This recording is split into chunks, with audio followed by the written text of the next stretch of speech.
You know the feeling of waking up groggy or on the other side of the bed? Something is just off that day. You can feel it.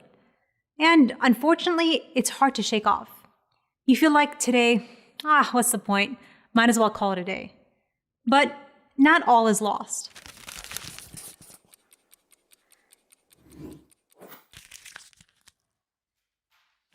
The Prophet, peace be upon him, gives us some insight as to why that might be the case. In one narration, he says, sallallahu alaihi wasallam, when you sleep, shaitan ties 3 knots at the back of your neck. فَإِنِ اسْتَيْقَظَ فَذَكَرَ اللَّهَ تَعَالَى انْحَلَّتْ عُقْدَةٌ. If you wake up and remember Allah, 1 knot is loosened. فَإِن تَوَضَّأَ انْحَلَّتْ عُقْدَةٌ. If you make wudu, the 2nd knot is loosened. فَإِن صَلَّى انْحَلَّتْ عُقْدَةٌ. And then if you pray, the 3rd and final knot is loosened. In which case, أَصْبَحَ نَشِيطًا طَيِّبَ النَّفْسِ. You begin your morning in a happy and refreshed mood. Otherwise, أَصْبَحَ خَبِيثَ النَّفْسِ كَسْلَانٍ. You wake up in bad spirits and a sluggish state. Starting your day right makes the world of a difference. You might have heard the viral advice about the importance of making your bed if you want to be successful. The idea behind it is that if you make your bed, you're starting your day on the right foot. You've accomplished your first task. You feel a sense of accomplishment, and you're motivated to keep the pattern going. And they're not wrong. Making your bed can do that. But beginning your day with remembrance of God does exactly that and so much more. For one, it acts as a refresh button for the day. You wake up to reorienting your goals. This day and every day is spent in pursuing what is pleasing to God. I'm going to wake up and set my priorities for the day straight.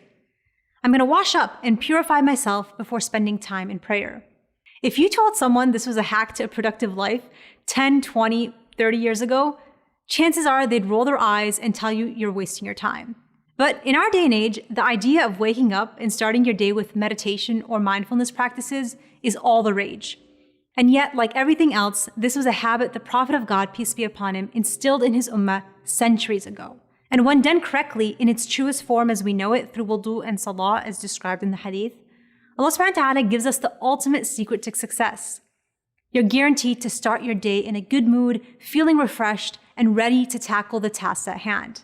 And on the flip side, for the most of us who wake up and the first thing on our mind is all the work we have to catch up on, a replay in our heads of the TV show we watched the night before, what we're going to eat for lunch or dinner that day, or even worse, when we wake up and reflexively reach for our phones and start immediately scrolling through social media, we're given fair warning that we're setting ourselves up for a groggy and lazy day.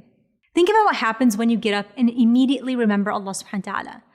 It's not simply about following this hadith robotically to reap the benefits.